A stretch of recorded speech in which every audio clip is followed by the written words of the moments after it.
हरियाणा की हर अपडेट के लिए बेल आइकन दबाएं और सब्सक्राइब करें STV हरियाणा न्यूज।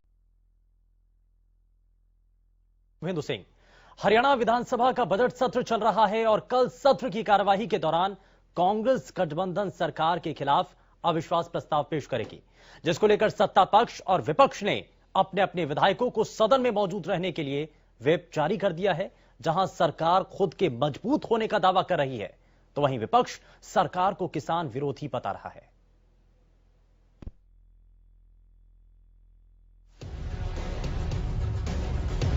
हरियाणा विधानसभा में बुधवार को कांग्रेस के अविश्वास प्रस्ताव पर चर्चा के बाद मतदान किया जाएगा। कांग्रेस किसान आंदोलन के समर्थन में और नए कृषि कानूनों के विरोध में प्रदेश की गठबंधन सरकार के खिलाफ अविश्वास प्रस्ताव लाई है। इसी को लेकर गठबंधन सरकार के साथ साथ कांग्रेस ने भी अपने अपने विधायकों को व्हिप जारी किया। सत्ता पक्ष ने भी रणनीति बनाते हुए अपने विधायकों को कहा कि सदन के नेता की अनुमति के बिना कोई सदन नहीं छोड़ेगा। सदन में महत्वपूर्ण विधायी कार्य होने हैं। वोटिंग के दौरान सभी को सरकार के पक्ष में वोट करना है। उधर विपक्षी पार्टी कांग्रेस ने भी अपने विधायकों को कहा कि कोई भी विधायक नेता प्रतिपक्ष से बिना मंजूरी लिए सदन से बाहर नहीं जाएगा। अविश्वास प्रस्ताव पर मतदान के दौरान सभी उपस्थित रहेंगे। सुबह 10 बजे सभी को सदन में उपस्थित होना होगा। चलिए अब आपको ग्राफिक्स के जरिए बताते हैं हरियाणा विधानसभा का सियासी गणित। विधानसभा में वर्तमान स्थिति। हरियाणा विधानसभा में कुल सीटें 90 है। 90 में से 2 सीटें खाली हैं। मौजूदा संख्या 88 है। किसके कितने विधायक? बीजेपी के पास 40 विधायक हैं। जननायक जनता पार्टी के पास 10 विधायक हैं। कांग्रेस पार्टी के पास 3 विधायक हैं। HLP से 1 विधायक हैं। वहीं इंडिपेंडेंट 7 विधायक हैं। वहीं जीत का जादुई आंकड़ा छूने के लिए 45 की संख्या चाहिए। कांग्रेस को इनसे उम्मीदें हैं। कृषि कानूनों से नाराज विधायकों की संख्या 8। जननायक जनता पार्टी के 6 विधायक कृषि कानून के खिलाफ हैं। 2 निर्दलीय विधायकों ने सरकार का साथ छोड़ दिया है। इस तरह 8 विधायक सरकार के खिलाफ हैं। मनोहर सरकार के समर्थन में अब भी 47 विधायक हैं। विपक्ष के अविश्वास प्रस्ताव को किसान नेता राकेश टिकैत ने भी समर्थन दिया और हरियाणा के विधायकों से अपील की कि वो अविश्वास प्रस्ताव के समर्थन में वोट करें। खासकर का जो हरियाणा की जनता है, उनसे मेरी अपील है कि हरियाणा सत्र शुरू हो रहा है और उसमें सरकार के खिलाफ अविश्वास प्रस्ताव आ रहा है, तो सभी MLA से यह है कि वो किसान के पक्ष में इसमें किसानों का समर्थन करें, उसके साथ में खड़े हो और उसका पूर्ण रूप से जो अविश्वास प्रस्ताव आ रहा है सरकार के पक्ष में ना जाएं। और जो इस तरह का काम MLA करेगा हम उसका धन्यवाद करेंगे, उसको सम्मानित करेंगे और सबको किसानों के साथ में खड़ा होना चाहिए। और जो जिस क्षेत्र से MLA हैं वहां के लोगों से भी अपील है कि अपने MLA से बातचीत करें, वो किसी भी पार्टी का है। आज वक्त आ चुका है कि आज किसानों के साथ में खड़ा होने का वक्त आ चुका है और इस तरह का जो मूवमेंट है, आपकी जिम्मेदारी बनती है कि हाउस के अंदर आप इन चीजों का पूरा विरोध करें और किसानों के साथ में खड़े हो। कल कांग्रेस किसानों के मुद्दे पर सरकार को घेरने के लिए पूरी तरह से तैयार है और अपना पक्ष रखते हुए वो अविश्वास प्रस्ताव पेश करेगी। इसको लेकर कांग्रेस प्रदेश अध्यक्ष कुमारी सैलजा ने भी प्रतिक्रिया दी। सैलजा ने कहा कि अविश्वास प्रस्ताव के दौरान हम प्रदेश की बदहाली के मुद्दों को सदन में उठाएंगे। अविश्वास प्रस्ताव कांग्रेस पार्टी लेकर आ रही है इसी मकसद से कि लोग ये देखें कि सदन में भी हम उनकी बात को उठा रहे हैं। इसके माध्यम से दूसरी ओर सरकार की असलियत सामने आनी चाहिए और साथ में बहुत से विधायक ऐसे हैं जो दबी जबान में कुछ और बात कहते हैं, बाहर निकलकर कुछ और कहते हैं, कुछ अपने पदों से इस्तीफे दे रहे। तो अब ये मौका है उनके पास कि असलियत सामने आए और ये बता दें कि वो किसके साथ खड़े हैं। क्या किसान मजदूर के आम नागरिक के साथ खड़े हैं या सरकार की गलत नीतियों के साथ खड़े हैं, ये बात साफ होनी। उधर आज सदन की कार्रवाई के दौरान कांग्रेस विधायक किरण चौधरी ने सत्ता पक्ष पर किसानों के मुद्दे पर जमकर प्रहार किए और कहा कि सरकार किसानों के लिए कोई कदम नहीं उठा रही। किरण चौधरी ने सीधे सीधे गठबंधन सरकार को किसान विरोधी बोल डाला। तो है आज आपने देखा कि प्रदेश का किसान जो है वो पूरी तरह से त्रस्त है। छोटा व्यवसायी, छोटा व्यापारी, छोटा उद्यमी जो है वो पूरी तरह से पस्त है, और जो रोजगार के लिए जो आस जुटा रहे हैं बेचारे बच्चे, वो पूरे उनके जो हौसले हैं वो पूरी तरह से अस्त हैं। तो ये असलियत है सरकार की। अध्यक्ष जी, यहाँ पैरा जो है, मैं खाली जो है अभिभाषण में बोलूंगी, फालतू की बात मैं नहीं करती। 14 से 18 पैरा के अंदर किसानों की आय दुगनी करने की बात कही गई, लेकिन आय दुगनी की तो बात छोड़िए, आज जो देख रहे हो आप, जो धरती पुत्र जो है 100 दिन से ऊपर जो है वो पूरा धरने के ऊपर पड़ा हुआ है, उसको जो है हमारे जो मंत्री हैं, कृषि मंत्री, उनको चीनी बोलते हैं, कभी उनको पाकिस्तानी बोलते हैं, और जब उनकी मौत होती है तो मौत के ऊपर जो है मुखौल उड़ाया जाता है। जहां विपक्ष कल सदन में सरकार को घेरने की रणनीति बना रहा है, उधर सत्ता पक्ष अपनी जीत को लेकर पूरी तरह आश्वस्त है। इसी को लेकर बीते दिनों जब पत्रकार वार्ता के दौरान दुष्यंत चौटाला से सवाल किया गया तो डिप्टी सीएम ने कहा कि उनकी सरकार मजबूती से चल रही है। जो लोग अविश्वास की बात करते हैं उनका अपने संगठन में ही विश्वास नहीं रहा। 30 विधायकों के हस्ताक्षर भी न होना ये दिखाता है कि वो कितने मजबूत हैं। एक लाइन में उसको समाप्त कर दो, ये सरकार बड़ी मजबूती से चल रही है, इसी मजबूती के साथ आगे भी चलती रहेगी। जो लोग अविश्वास की बात करते हैं, आज जहां जनता ने तो विश्वास उन लोगों से खो दिया, वहीं आज शायद उनके संगठन के अंदर भी उनका विश्वास नहीं रहा। और जिस तरह के कदम पिछले दिनों उठे हैं जम्मू के अंदर, अलग अलग प्रदेशों के अंदर, ये दिखाते हैं कि आज वो लोग इंटरनली भी कमजोर हो रहे हैं। और जब अविश्वास लाने की बात करी थी तो मैं फैक्चुअली करेक्ट होऊंगा, विधानसभा में आज शायद उनके 30 विधायक हैं, एक की तो कैंडिडेटर चला गया, 31 थे, अब 30 रह गए। 30 के अंदर से मेरे ख्याल से वो 30 का भी विश्वास नहीं ले पाए अविश्वास साइन कराने पर। कांग्रेस के अविश्वास प्रस्ताव पर मंगलवार को एचएलपी के अध्यक्ष और सिरसा विधायक गोपाल कांडा ने भी अपनी प्रतिक्रिया दी। गोपाल कांडा ने कहा कि अविश्वास प्रस्ताव महज एक ढकोसला है और सरकार जैसी चल रही है वैसी ही चलती रहेगी। इसके साथ ही उन्होंने अभय चौटाला के इस्तीफे को जनता से धोखा बताते हुए कहा कि अभय को दोबारा चुनाव नहीं लड़ना चाहिए। एक तरफ तो जो अविश्वास प्रस्ताव लाया जाता है और दूसरा G23 के जो नेता हैं वो जम्मू में बैठक करते हैं और जो अपने कांग्रेस के आला कमान के प्रति अविश्वास जताते हैं। आप इस बारे में क्या कहते हैं? देखो, हरियाणा में अविश्वास प्रस्ताव कोई लाए ना लाए, सरकार हरियाणा के अंदर जो है, जो चल रही है, वो चलती रहेगी। और ये तो सिर्फ यूं ही टाइम पास वाली बात है, ढकोसले हैं, कुछ नहीं होना जाना। जो सरकार चल रही है वो चलती रहेगी। एक इनेलो के विधायक हैं, उन्होंने अपना इस्तीफा दे दिया, अभय सिंह चौटाला, तो आप क्या मानते हैं, क्या वो इस्तीफा जायज था या कोई और भी रास्ता हो सकता था अपना विरोध दिखाने का? आपको क्या लगता है? देखो, ये उनकी सोच है। उन्होंने ऐलनाबाद की जनता के लिए जो इस्तीफा दिया है कि भी मैं अगर किसानों की बात नहीं मानती सरकार, इस तारीख को मैं इस्तीफा दे दूंगा, और उन्होंने दिया है, तो मैं कहूँगा अगर इस्तीफा उन्होंने दे दिया तो उनको अब चुनाव नहीं लड़ना चाहिए। और 4 महीने के लिए इस्तीफा देना तो एक गुमराह करने वाली बात है जनता को। ये तो एक गोली देने वाली बात हो गई कि भाई 4 महीने के लिए मैं इस्तीफा दे रहा हूँ, 4 महीने के बाद फिर चुनाव लड़ लूंगा।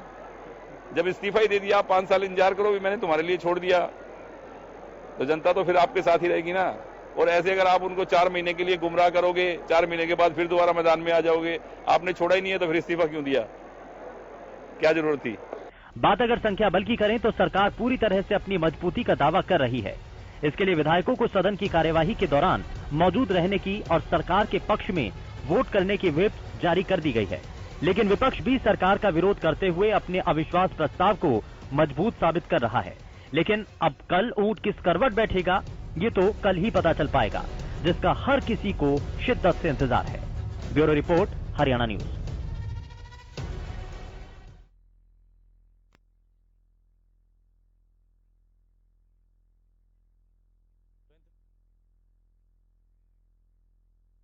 फ्लोर टेस्ट के अंदर सरकार अपनी साख बचा पाएगी और सभी जो विधायक हैं, जो उनके साथी हैं, वो उनका साथ दे पाएंगे। बहुत सारे सवाल हैं, लेकिन आज हरियाणा न्यूज की तरफ से जो सवाल आपके सामने रखा जा रहा है, जरा सबसे पहले वो सवाल आपको दिखा दें।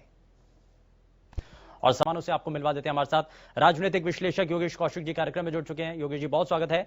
अर्थशास्त्री आर.के. आर्य साहब हमारे साथ कार्यक्रम में जुड़ चुके हैं। आर्य साहब बहुत स्वागत है। कांग्रेस पार्टी से प्रवक्ता बजरंग दास गर्ग जी हमारे साथ कार्यक्रम में जुड़ चुके हैं। बजरंग जी बहुत स्वागत है। भारतीय जनता पार्टी से प्रवक्ता रंजिता मेहता हमारे साथ कार्यक्रम में जुड़ चुके हैं, सरकार का पक्ष रखेंगी। रंजिता जी बहुत स्वागत है। इंडियन नेशनल लोकदल से प्रवक्ता सुखवंत सिंह जी हमारे साथ कार्यक्रम में जुड़ चुके हैं। सुखवंत जी बहुत स्वागत है आपका कार्यक्रम में। मैं शुरुआत बजरंग दास गर्ग जी मैं आपसे ही कर रहा हूं। कल ये अग्नि परीक्षा सरकार के लिए बड़ा मुश्किल समय, लेकिन ये विपक्ष की तरफ से कहा जा रहा है, कांग्रेस पार्टी इस बात पर अभी भी कायम है कि फ्लोर टेस्ट होगा, सरकार गिरेगी और ये जो भरोसा जनता के बीच में किसानों के इस आंदोलन को लेकर के सरकार ने खोया है, इसमें कांग्रेस पार्टी की जीत होगी। क्या इस पर कह रहे हैं आप? ये सुमंदु जी, ये बिल्कुल सही बात है। हरियाणा सरकार जनता का विश्वास खो चुकी है और प्रदेश का किसान, कर्मचारी, मजदूर, आम नागरिक इस सरकार की कारगुजारी से पूरी तरह से खफा है और खिलाफ है। जहां अविश्वास प्रस्ताव लाने की बात है, यही तो वो विधायक है, चाहे जजका का है चाहे आजाद है, काफी विधायक बीजेपी के किसानों को बार बार किसान हितैषी होने का दावा करते हैं और उनके समर्थन की बात करते हैं। आपने देखा पूरा किसान, जितने भी विधायक बीजेपी के थे या जजका के थे या आजाद थे, सबके पास गए हैं। उन्होंने कहा है हमने आपको विधायक बनाया है, अब आपका मौका है, हम आप उसको कहते हैं कि आप अविश्वास प्रस्ताव में भाग लेकर सरकार के खिलाफ मत करें। तो उन्होंने हर विधायक को टच किया है, हर विधायकों से किसान के जितने नेता हैं उन्होंने अपील की है। सर लेकिन तो इससे पहले रिहर्सल तो कर ली गई है ना, साथ है, जो कांग्रेस पार्टी के विधायक हैं उनसे इस बारे में बात हो चुकी है, क्योंकि उप मुख्यमंत्री दुष्यंत चौटाला की तरफ से यह भी कहा गया कि कांग्रेस पार्टी जो खुद आंतरिक रूप से कमजोर हो चुकी है, वो फ्लोर टेस्ट में हमें क्या पीछे करेंगे।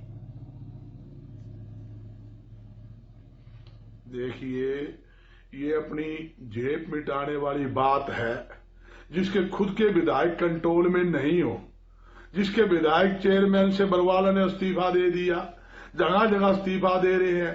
6 विधायक खुले किसान समर्थन में धरने पर जाकर पार्टी के खिलाफ बयानबाजी कर रहे हैं। गौतम दादा को आप देख रहे हो किस प्रकार उसने आरोप लगाए दूसरे कांग्रेस पार्टी के संपर्क में है वो विधायक है, सदन के भीतर भी जो नाराजगी जाहिर कर रहे हैं। आप जिनका जिक्र कर रहे हैं, मैं बजरंग जी ठीक है, मैं जरा माफी के साथ रोकना चाहूंगा। मुख्यमंत्री इस वक्त प्रेस कॉन्फ्रेंस कर रहे हैं, क्या कह रहे हैं जरा सीधे आपको लिए चलते हैं। खुले विस्तार से सब बातें उनको बताई और एक समय तो ऐसा आया कि उन्होंने कहा नहीं बहुत हो गया, अब हम सब बातों से संतुष्ट हैं, इसलिए अब आगे बंद करो। आपने रुद्रपुर से भी कहा सर कि महिला दिवस के मौके पर महिला विधायक ट्रैक्टर खींच रही थी और नेता विपक्ष और उनके साथी विधायक जो ट्रैक्टर पर बैठे थे, आपकी भावुक अपील एक थी सर। देखिए, इसमें सत्यता है, कहीं कोई इसमें ऐसा नहीं है कि मैंने कोई गलत बात कही है। कम से कम कल उनको ऐसा करके अपने आप के ऊपर जरूर पछतावा हुआ होगा और महिला दिवस के ऊपर इस प्रकार का कुकृत्य उन्होंने किया, ये महिला जगत पर के साथ अन्याय है, मानवता के साथ उन्होंने खिलवाड़ किया है। और मैं तो कल वास्तव में ही मुझे वो दृश्य देख के बहुत कष्ट हुआ। कल नहीं करना चाहिए था, महिला दिवस नहीं होता तो शायद इतनी बात नहीं आती। एक तरफ तो विधानसभा में पूरा दिन महिलाओं को समर्पित कर रहे हैं कि पूरा दिन महिलाएं वही सदन को चलाएंगी, और एक तरफ उससे पहले उनका दृश्य दिखाई देता है, पीड़ादायक है। महिलाएं ट्रैक्टर पर ला रही है कांग्रेस, कितने आश्वस्त हैं फिलहाल आप अपनी पार्टी और सहयोगी दल को लेकर? क्योंकि अभी जेजेपी के कुछ विधायकों ने किसान आंदोलन की बात करी, उन्होंने कहा कि हमारी मजबूरी हो गई है बीच के चलते वोट देना सरकार के पक्ष में और हमें अलग हो जाना चाहिए। तो कितनी देखिए, किसान के हम साथ हैं, किसान की समस्याओं से हमारी पूरी जानकारी। जब सत्र के दौरान कई चीजों को लेकर सवाल उठाए गए तो उन सभी पर जवाब यहां पर दिया गया।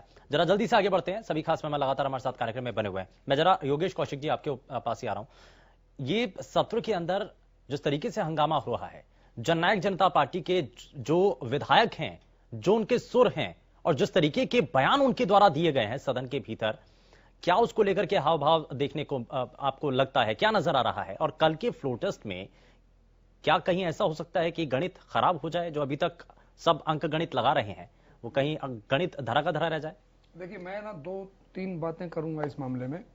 नंबर एक तो इस समय पे ये फ्लोर टेस्ट की बात होना, और एक इसके बाद के परिणाम, और एक कल क्या होना है वो। अब अगर मैं आंकड़ों की बात करूं तो आंकड़े तो साफ नजर आ रहे हैं कि भाई बीजेपी को कोई हिला नहीं सकता है। ये सच भी है आंकड़ों के हिसाब से। तो दूसरा, जैसे दुष्यंत जी का मैंने बयान सुना, उससे भी ये लगता है कि वो तो छोड़ के नहीं जाएंगे, चाहे उनके 7, 8, 6 जो हैं वो छोड़ के चले जाएं बेशक, ठीक है। अब मेरा जो अपना मानना है मैं उसके हिसाब से बात करूंगा। क्या बीजेपी के किसी विधायक को टच करके देखा इन लोगों ने अभी तक? वो अभी तक एक सीक्रेट है, ठीक है। तो क्या पता बीजेपी के ही कोई टूट के और उन्होंने ही अलग वोट कर दिया तो। अब चलो, ये तो इफ्स एंड बट्स कल क्लियर होंगे। लेकिन 2 बातें, जो कल वाली बात है, कल एक बात तय है कि ये फ्लोर टेस्ट जो है सरकार को संकट में डाल गया है, और उस संकट में सबसे बड़ा संकट जो आने वाला है वो जेजेपी पे जाने वाला है।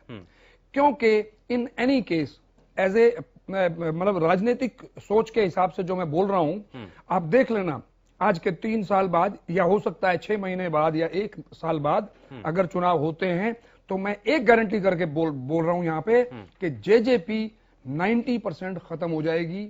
चुनाव अगर सरकार गिर जाती है तो भी JJP is Dushyant Chautala and Ajay Chautala. JJP is not that 6 जो 6-7 छोड़ के जाएंगे, वो नहीं है जेजेपी। वो तो एकोमोडेट हो जाएंगे, जनता उन्हें सर आंखों पे बिठा लेगी, ठीक है। ऐसे ही बीजेपी को भी जो छोड़ के जाएंगे, क्योंकि ये लोगों की भावनाएं नहीं समझ रहे हैं अभी। जैसे अभी सीएम साहब को सुना, बहुत अच्छे, बहुत ईमानदार छवि के सीएम है मेरे, मुझे बड़ी खुशी होती है। लेकिन वो पॉलिटिकल राजनीतिक आदमी से नहीं लगते हैं मुझे। अगर उनको राजनीतिक समझ हो और राजनीतिक सोच रखें तो उनको ये मान लेना चाहिए कि यस, पंजाब में जितना बुरा हाल हो गया, हरियाणा में बीजेपी का इतना बुरा हाल नहीं होगा अगर वो कोई पॉजिटिव एटीट्यूड दिखाएं लोगों की तरफ। अब ये बात कर देना कि वो किसान फंस गए हैं, उनके पास वापसी का रास्ता नहीं है, ऐसी बात नहीं है। वापसी का रास्ता सरकार के पास नहीं है। बहुत पहले देवेंद्र जी एक कृषि विशेषज्ञ थे, उन्होंने कहा था कि सरकार के लिए सबसे बढ़िया तरीका है कि इन तीनों कानूनों को एकदम वापस ले ले, तो कोई फेस सेविंग इनकी हो सकती है, वरना नहीं हो पाएगी। अब ये कहां और कैसे होंगे ये मुझे मालूम नहीं, क्योंकि ये राजनीति के अलावा हो नहीं सकता इसका हल। और राजनीति का हल मैं एक गारंटी और करता हूं अब यहीं पे ही, कल अगर सरकार गिर गई तो 3 महीने के अंदर अंदर किसानों का भी काम हो जाएगा, ये गारंटी है मेरी, देख लेना आप। रंजिता जी, ये कहा जा रहा है कि ये जो कृषि कानून है और इसको लेकर के जो पूरा आंदोलन चल रहा है किसानों के द्वारा, ये आंदोलन अब सरकार के लिए, खास करके हरियाणा सरकार के लिए ज्यादा मुश्किलें बनता हुआ नजर आ रहा है, क्योंकि इसी के आधार पर अविश्वास प्रस्ताव कांग्रेस पार्टी लेकर के आ रही है। और कल क्या होने जा रहा है इसको लेकर आपके सहयोगी दल के जो विधायक हैं, जिस तरीके के बयान उन्होंने सदन के भीतर दिए, सत्र के दौरान दिए हैं, कहीं साधने की कोशिश है, बातचीत चल रही है? कहीं ऐसा तो नहीं कि अब आखिर वक्त पर आकर के अब बाजी पलट जाए?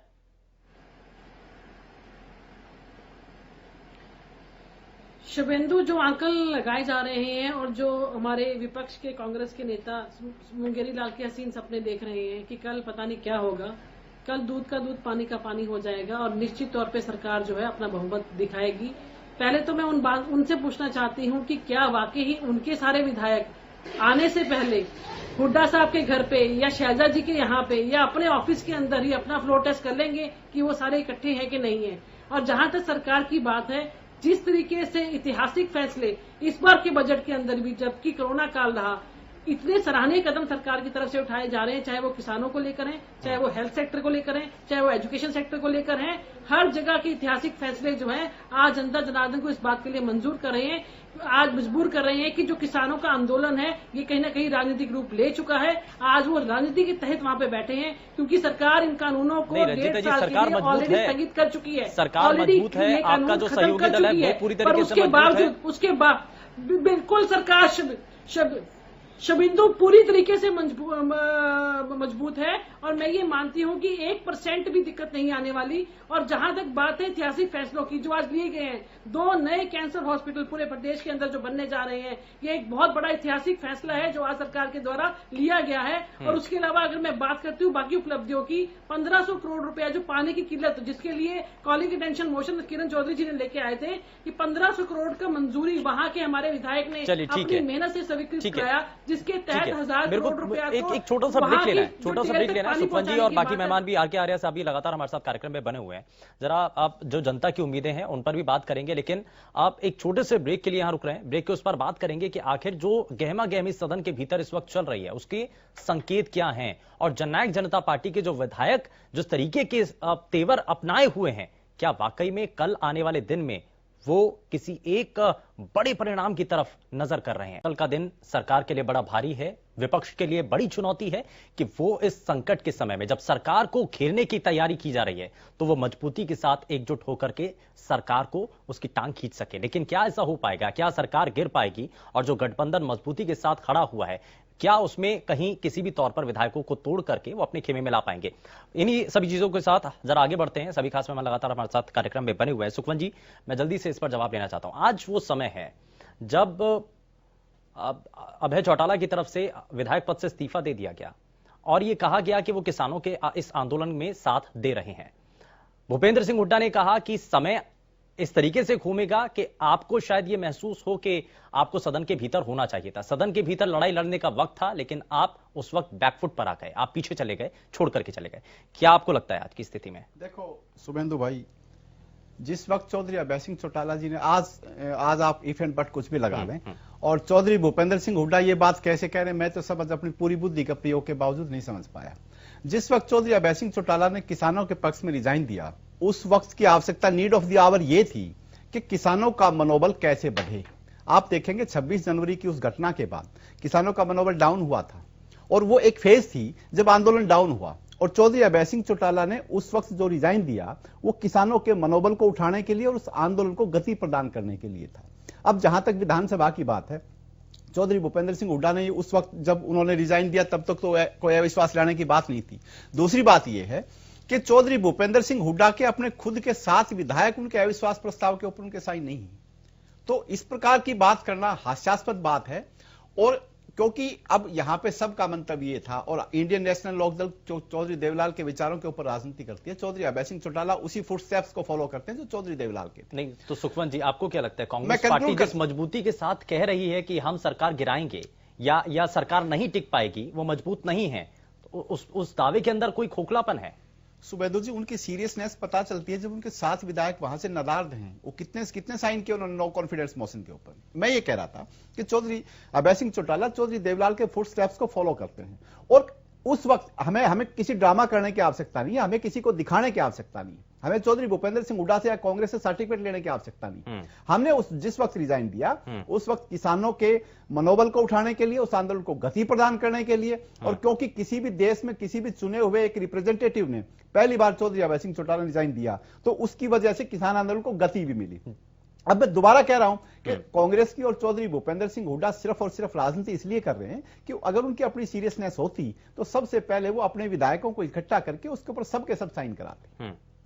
तो सीरियसनेस नहीं है। हाँ, ये है कि लोगों में ये करके एक राजनीति, इसका पॉलिटिसाइजेशन है, इसका राजनीतिकरण है कि भाई हम नो कॉन्फिडेंस मोशन लेकर के आए और हम ज्यादा अपने आप को सीरियस दिखाने की कोशिश की जा रही है, जबकि सीरियस है नहीं। ठीक है, मैं आर्या साहब मैं आता हूं आपके पास, एक जरा जल्दी से जवाब ले लेता हूं। बजरंग जी कुछ कहना चाह रहे हैं। बजरंग जी जरा बताइए इस पर कि आप अपने विधायकों को एक साथ नहीं कर पा रहे हैं, लेकिन आप ये कह तो रहे हैं कि सरकार गिरने जा रही है, भरोसा नहीं है विधायकों का सरकार के ऊपर, ये कैसे होगा फिर? कल जो ट्रैक्टर पे प्रदर्शन किया गया, 30 के 30 विधायक विधानसभा के अंदर कुछ करने के लिए निकले थे, एक भी विधायक गैर हाजिर नहीं था। और जहां तक मैं स्पष्ट करना चाहता हूं, 30 विधायक पूरी मुट्ठी बंद एकजुट है। 30 की बात छोड़ो, आप देखना, आप सुनो, बीच में बात बोलो भाई साहब, मैं आपके बीच में नहीं बोला। जहां बात करते हैं भी और विधायकों की, बहन जी ने कहा भाई सरकार बढ़िया काम कर रही है, विकास का काम कर रही है। भाई सबसे देश के अंदर फेलियर कोई मुख्यमंत्री सिद्ध हुआ है तो हरियाणा का मुख्यमंत्री है। आज हरियाणा में बेहताशा बेरोजगारी आपके सामने है। लाखों लोग सरकार की गलत नीतियों के कारण, उद्योग धंधे व्यापार ठप होने के कारण लाखों लोग बेरोजगार हो चुके हैं। सर, सवाल तो ये है कि कांग्रेस पार्टी के जो विधायक हैं, क्या वो एक साथ हैं, एकजुट हैं? आप ये बता दीजिए कि सबसे ज्यादा फेल पार्टी अगर हरियाणा में साबित हुई है तो कांग्रेस की हुई है। पिछले 7 साल के अंदर अपना संगठन नहीं बना पाई, अपने जिला अध्यक्ष नहीं बना पाई, मेरी छोटी बहन प्रेसिडेंट नहीं बना पाई, अपने बूथ अध्यक्ष नहीं बना पाई। ऐसी पार्टी रंजीता जी ज्यादा ना बोलो, मैं जानता हूँ आप एक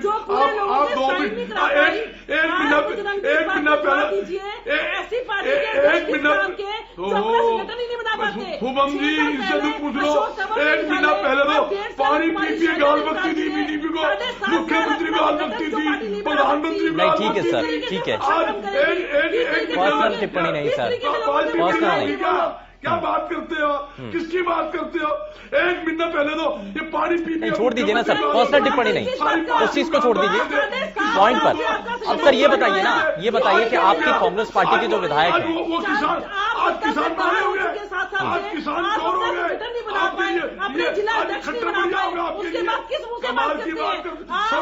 चलिए ठीक है, मैं थोड़ा सा आगे बढ़ रहा हूँ। ठीक है रंजीता जी, बजरंग जी, ठीक है। आर.के. आर्या साहब, इस बार अगर ये फ्लोर टेस्ट के बाद अगर चीजें पटरी पर लौटती हैं और बजट के अंदर जनता को बहुत सारी उम्मीदें हैं, महंगाई का एक बड़ा मुद्दा आज भी सदन के अंदर उठाया गया और उसको लेकर के विपक्ष ने सरकार पर सवाल दागे हैं। ठीक है बजरंग जी जरा सुनिए, ठीक है जरा, और भी पैनलिस्ट हैं सर बाकियों को भी समय देना है।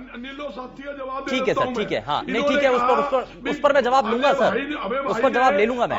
ठीक है आर्य साहब, लेकिन जनता को जब उम्मीदें हैं कि टैक्सेस जो अलग अलग तरीके से जो स्टेट गवर्नमेंट की तरफ से टैक्स लगाया जा रहा है, ये भी कहा जा रहा है कि कम से कम राज्य सरकारें अगर महंगाई को नियंत्रित करना चाहती हैं तो अपने स्तर पर भी कदम उठा सकती हैं, जो कर लगाए जाते हैं उसके अंदर कटौती कर सकती है। अगर पेट्रोल डीजल के दाम बढ़ रहे हैं तो राज्य सरकारें इस पर कोई निर्णय ले सकती हैं। नहीं, वैट तो बढ़ाया इसीलिए गया था कि कोरोना से रिवेन्यू नहीं आ रहा था, कि जब सेल कम हो जाती है तो जीएसटी कम हो जाता है, और स्टेटों का जो दूसरा रिवेन्यू है वो स्टैंप ड्यूटी है और रजिस्ट्रेशन है, रोड के रजिस्ट्रेशन और बिजली के है। और बिजली में जो ज्यादातर सरकारें हैं वो पॉलिटिकल अपीजमेंट पे घाटे पे ही चलती है, और दूसरा जो म्यूनिसिपैलिटी के जो टैक्सेस है उसका भी पॉलिटिकलाइजेशन हुआ है। तो प्रॉपर्टी टैक्स म्यूनिसिपल कॉरपोरेशन नहीं लेके आती, जिसके कारण जो रिवेन्यू स्क्वीज रहता है उसी कारण से ही वैट बढ़ा हुआ है। और क्योंकि जो सरकार ने सैलरीज देने हैं, खर्चेज है और तरह तरह की स्कीम्स हैं, बीपीएल की स्कीम है, ओल्ड एज की स्कीम्स है, विडो की स्कीम्स हैं, वो कहां से आएगा? तो इसीलिए वैट जो है काबू रखना जरूरी है। अगर खर्चा कम ही करना है तो वो गवर्नमेंट ऑफ इंडिया को करना है। बहुत ही कॉम्प्लिकेटेड इकोनॉमिक्स है। हरियाणा को आप इंडिया से अलग करके नहीं देख सकते। इस 7 सालों में यानी कि अगर छोटा छोटा और मोटा बात इसमें समझें कि महंगाई से राहत फिलहाल मिलने वाली नहीं है, ऐसे संकेत हैं। बिल्कुल, अभी नहीं हो सकता, अभी बल्कि कुछ रेट और बढ़ने वाले थे। क्योंकि सऊदी अरबिया में ड्रोन अटैक हुआ है, तो ये वाले रेट जो है 5 स्टेटों के इलेक्शन हो रहे हैं, तो सरकार ने कहा है ये जो पेट्रोल पंप है कि थोड़ा सा प्राइस को कंट्रोल करके रखिए, अदरवाइज इतने दिनों में 70-80 पैसे और बढ़ने की उम्मीद थी। क्योंकि इंटरनेशनल प्राइसेस जो है $68 पर बैरल के हिसाब से अब हो गए हैं कल की डेट में $70 पर बैरल। ठीक है, ये जो यानी कि महंगाई का एक बड़ा झटका और लगने जा सकता है, और ये अगर 5 राज्यों में होने वाले चुनाव के बाद अगर नतीजे इनके आ जाएंगे तो उसके बाद ये एक और झटका हो सकता है। लेकिन रंजीता जी, महंगाई का एक बड़ा विषय है जो कि आज भी सदन के अंदर खूब गूंजा, इसको लेकर के बड़ा सवाल उठाया गया। क्या इसको लेकर के सरकार चिंता कर रही है? आम लोगों को आपने कहा था कि हम सरकार में आएंगे, सत्ता में आएंगे तो महंगाई बहुत हद तक कम कर दी जाएगी, हम लोगों की जो सुविधाएं हैं उनका ध्यान रखेंगे, लेकिन कैसे? ये अच्छे दिन थोड़ी हैं। देखिए आयुष, जहां तक महंगाई को नियंत्रण करने की बात है, हमारी सरकार पूरी तरीके से उसके ऊपर काम कर रही है। अगर पिछली सरकारों ने काम किया होता तो आज नौबत ना आती। और जहां तक पेट्रोल और डीजल की रेट्स की बात है, आयुष आपसे शुभेंदु मेरी रिक्वेस्ट है, मुझे कंप्लीट करने दीजिए। जहां तक पेट्रोल और डीजल की रेट्स की बात है, जहां जहां पर भी भाजपा शासित प्रदेश है, वहां पर वैट हम बाकी सरकार, जो बाकी विपक्ष की सरकारें चल रही हैं, उनसे कम ले रहे हैं। जहां पर हमारा पेट्रोल और डीजल का रेट 86 रुपए 87 रुपए है, वहां पर पेट्रोल डीजल का रेट 93 रुपए 94 रुपए 96 रुपए तक है। और जहां तक बात है गैस की, गैस के दाम भी कम करने के लिए हमारी सरकार ने काम करना शुरू कर दिया है। अंडरलाइन पाइप्स जो हैं वो बिछानी शुरू कर दी हैं, जिसके बाद जो गैस है, जहां पे हमें 51 रुपए किलो पड़ती है, वहां पे वही गैस 15 रंजीता जी, आपके कहने का मतलब ये है कि महंगाई नहीं है, ये मान लिया जाए, हम सप्लाई कर पाएंगे। कहने का बात यह है कि हम उसके सुधार के लिए काम कर रहे हैं। हम उसके ऊपर ऑलरेडी अगर एक्सप्लोरेशन जिसको कहते हैं, कुएं हम खुद अपने देश में तलाश करने शुरू कर चुके हैं, ताकि हमें बाहर से तेल लेना ना पड़े। अगर पहले की सरकारों में 70 सालों में ये काम किया होता, मेरा तो सीधा सा सवाल है रंजीता जी, आम जनता को ये बातें समझ में नहीं आई। आम जनता सिर्फ ये जानना चाहती है कि महंगाई कम होगी या नहीं, पेट्रोल डीजल के जो बढ़ते दाम है उसमें कुछ छूट मिलेगी, राहत मिलेगी कि नहीं? बिल्कुल कम होगी शुभेंदु, बिल्कुल कम होगी शुभेंदु, बिल्कुल कम होगी। और सरकार पूरे उसके तरफ कदम उठा रही है। और जहां तक इस बजट की बात है, इतने फ्लॉ के बाद, कोरोना काल के बाद, उसके बाद जो सराहनीय कदम ये है कि जो इस बार ओलावृष्टि से 7 जिलों की फसलें खराब हुई रबी सीजन के अंदर, उसके अंदर सरकार ने न केवल 118 करोड़ की मंजूरी की, बल्कि कल परसों की डेट में डीसी के खाते में वो पैसा ट्रांसफर भी हो चुका, ताकि किसानों ये जो बातें आप बता रहे हैं, ये शायद किसानों को नहीं समझ आ रही है। आज जिस तरीके से किसान इसलिए विरोध कर रहे हैं, बजरंग जी कुछ कहना चाह रहे हैं? बिल्कुल समझ में आएंगी। आज इस बजट के बाद किसानों को दूध का दूध, पानी का पानी समझ में आ जाएगा कि कौन सी सरकार उनके पक्ष में है। रंजीता जी, यही तो बात है ना, आप कह रहे हैं कि हुआ है, लेकिन किसान तो फिर भी विरोध कर रहे हैं। देती है या वो सरकार बजरंग दास है जो उनका बाजरा नहीं खरीदती राजस्थान के अंदर, ठीक है रंजीता जी, किसानों को बेचना पड़ता है। ठीक है बजरंग दास जी। शुभेंदु जी, जहां स्थिति कच्चे तेल की अंतर्राष्ट्रीय बाजार के अंदर कीमत कम है, अक्साई ड्यूटी यानी पहले जो 11 रुपए होती थी, 32 रुपए कुछ पैसे एक्साइज ड्यूटी केंद्र सरकार ने लगा रखी है। तो कम करवा लीजिए। और कोरोना महामारी के समय में ड्यूटी जो आपकी राजस्थान में 8 रुपए, आप बोल लो, चुप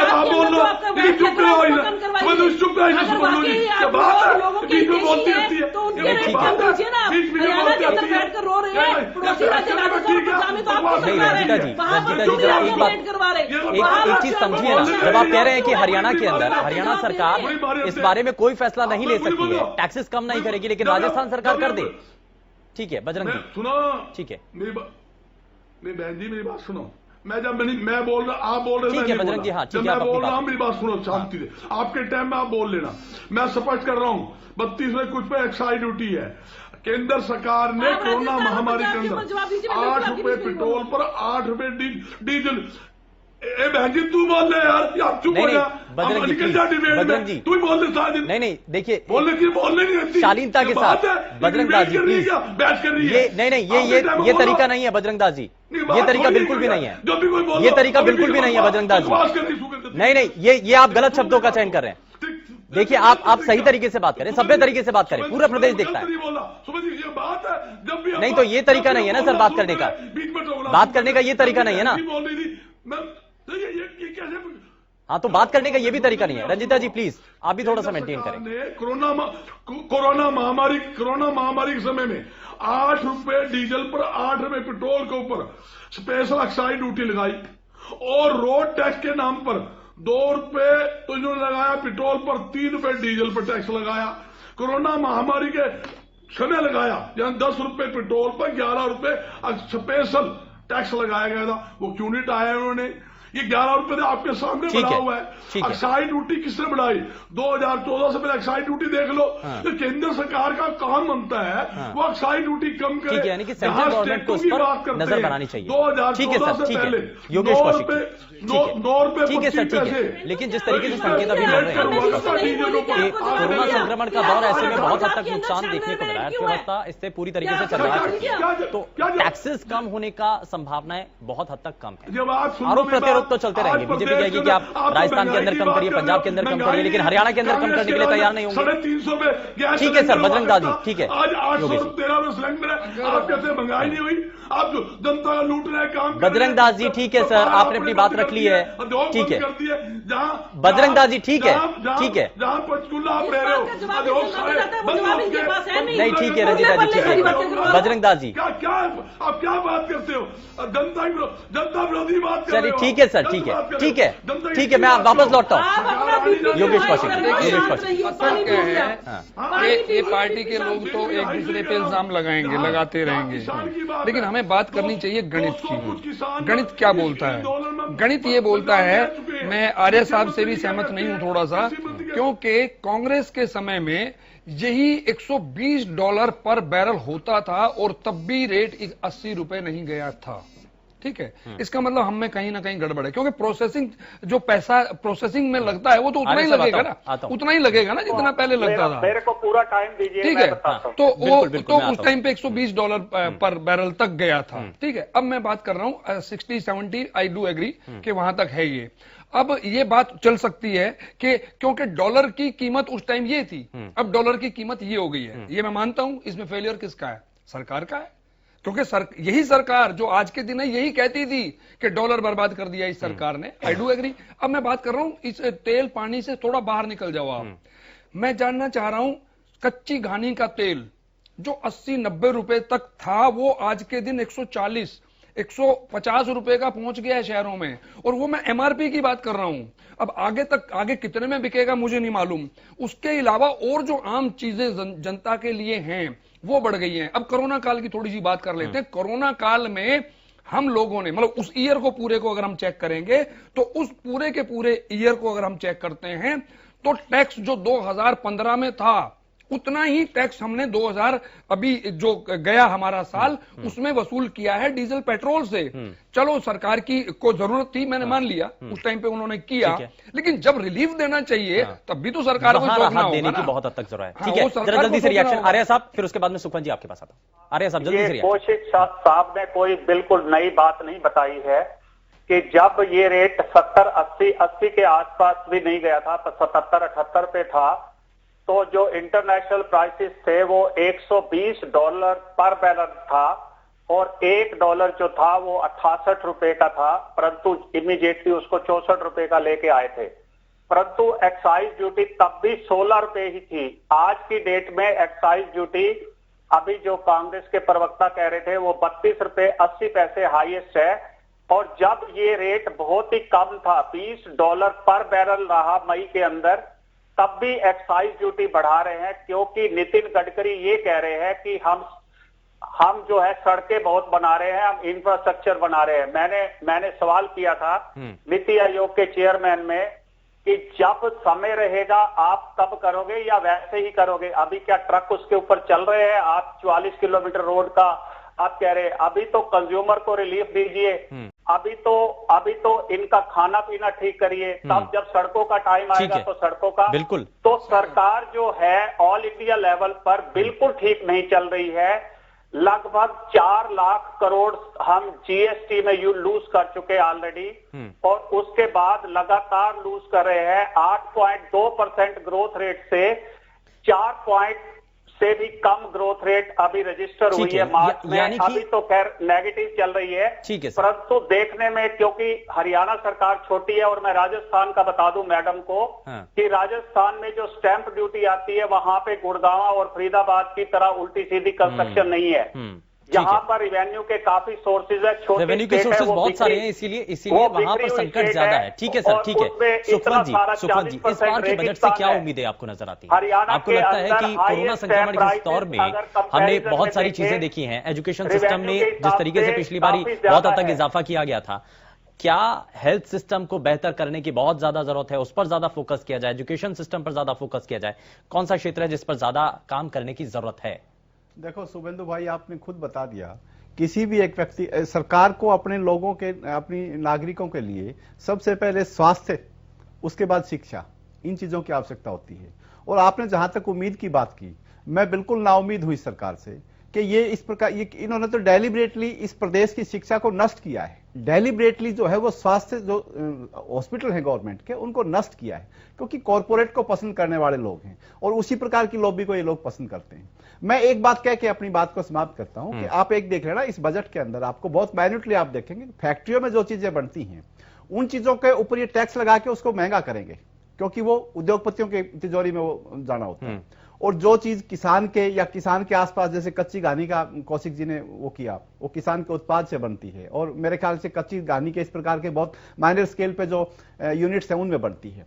तो उनके ऊपर जो है ना उसको कम करेंगे कि वो किस प्रकार से डाउन जाए और उद्योगपतियों के उसके कारखानेदार लोगों के कैसे ऊपर जाए। इस प्रकार का बजट आपको देखने को मिलेगा कि मैन्युअली आप ऑब्जर्व करेंगे। हमने कम कर दी है, वहाँ पे लिंगानुपात हमने बेटर कर दिया। तो किस रंजीता जी आपने कुछ नहीं कर दिया, आपने सिर्फ पार्टी बदली। एक बार सुन ले आप। दूसरी बात शुभेंदु जी ये है कि ये अब किसी को भी उम्मीद नहीं है, किसी भी को भी उम्मीद नहीं है, हरियाणा प्रदेश में किसी भी व्यक्ति को इस सरकार के किसी भी कदम से कोई उम्मीद नहीं है। आप बजट की बात करते हैं और शिक्षा और स्वास्थ्य को ये लोग डेलीबरेटली खत्म करना चाहते हैं और खत्म करेंगे। ठीक है, तो मैं जरा, समय थोड़ा सा कम है, जरा जो शुरुआत में हमने सवाल रखा था उसी सवाल पर आ जाते हैं। रंजीता जी ठीक है, पैसा बंटन करके कल के लिए पूरी तैयारी है? रंजीता जी कल के लिए पूरी तैयारी है? विधायक सभी साथ हैं? बिल्कुल तैयारी है शुभेंदु जी, बिल्कुल तैयारी है। पार की बात होगी शुभम जी, कल सारा सिस्टम है, कल विधायक का पता लगेगा, कल कौन विधायक किसान के साथ है, कौन विधायक जनता के विधायकों को रात को एक कमरे में सुलाना, क्योंकि सुबह गारंटी नहीं है कि सारे के सारे आपके हुड्डा साहब के पीछे पीछे बात चले जाएंगे। सबको एक कमरे में बंद करके सुलाना ताकि वो G23 में ना पहुंच जाए, ताकि वो इकट्ठे होके आए। हम उनका मुकाबला करना चाहते हैं और जानते हैं कि कैसे मुकाबला करना है। आप सब लोगों को इकट्ठे सुलाना है कमरे के अंदर, क्योंकि कोई गारंटी नहीं है कि सुबह सब जिंदा वापस आएंगे। आप देख लेना जिस तरीके से आपकी रंजीता जी है ना, आज जिस तरीके सड़कों पे आपके सिर पड़ते हैं, आप इस बात का ध्यान रखिएगा रंजीता मेहता के अंदर वो सही सलामत पहुंचे। भाजपा के प्रवक्ता की एक क्वालिटी तो है कि दूसरे को बोलने नहीं देते, यहाँ पे आके ना टाइम किल करते हैं। ठीक है, बजरंग दास जी पता नहीं सब क्यों ये क्वालिटी ये कहा जा रहा है कि कांग्रेस पार्टी की, हाँ ये सुनो सुमन जी, ये लड़ाई कांग्रेस की नहीं है, ये लड़ाई किसान की, कर्मचारी, आम जनता की है। आत्मा की आवाज सुन, अगर विधायक वोट देगा तो दावे के साथ। अरे गरज साहब आप भी ड्रामा कर रहे हैं, आप भी सीरियस नहीं है। उन्हीं किसानों को शराब पिला के अपनी पार्टी को वेंटिलेटर से जिंदा करना चाहती है। उन्हीं किसानों के गरज साहब आप और आपकी पार्टी और चौधरी भूपेंद्र सिंह हुड्डा ड्रामा कर रहे हैं, सीरियस नहीं है इस मामले में। चलिए ठीक है, हमारी पार्टी की बात हो योगेश कौशिक जी, ये जितना सरकार के लिए चुनौतीपूर्ण स्थिति है उतना विपक्ष के लिए भी कि जो दावा कर रहे हैं वो किसानों के इस आंदोलन के साथ हैं और किसानों के इस मूवमेंट को देखते हुए अब कांग्रेस पार्टी कह रही है कि अब जनता पूरी तरीके से अलग हो चुकी है, देखिए उनके लिए भी चुनौती। जो कांग्रेस प्रवक्ता या भाजपा प्रवक्ता बोल रहे हैं ना, एथिक्स की बात जो कर रहे हैं, एथिक्स तो मुझे बीजेपी में तो कतई कम से कम नजर नहीं आते। पूरे देश ने देखा कैसे खरीद फरोख्त करते हैं रातों रात, वो ठीक है। लेकिन मैं एक चीज मान के चल रहा हूं कि बीजेपी के भी लोग इंटैक्ट रहेंगे और कांग्रेस के भी इंटैक्ट रहेंगे। नतीजा जो है ना वो मुझे लगता है भाजपा के पक्ष में ही आने वाला है, ठीक है। लेकिन कांग्रेस गेन जरूर करेगी कुछ ना कुछ, अब चाहे उनके पास एक विधायक आए चाहे दो आए। जो अंतरात्मा की आवाज की जो बात कर रहे हैं बजरंग जी, मैं मानता हूं किसी ना किसी के दिल में ये आवाज होगी कि हाँ किसान बेचारा परेशान है, 250 किसान, मतलब मैं उनको तो शहीद कहूं या बेचारों को क्या कहूं, मैं तो उनके लिए मैं खुद होके आया हूं 2-4 बार, मैं वाकई परेशान होता हूं वहां। और अगर मेरे देश के नेता परेशान नहीं होते हैं तो मैं उन पे लानत भेजता हूं, चाहे वो किसी भी पार्टी के हों, ठीक है।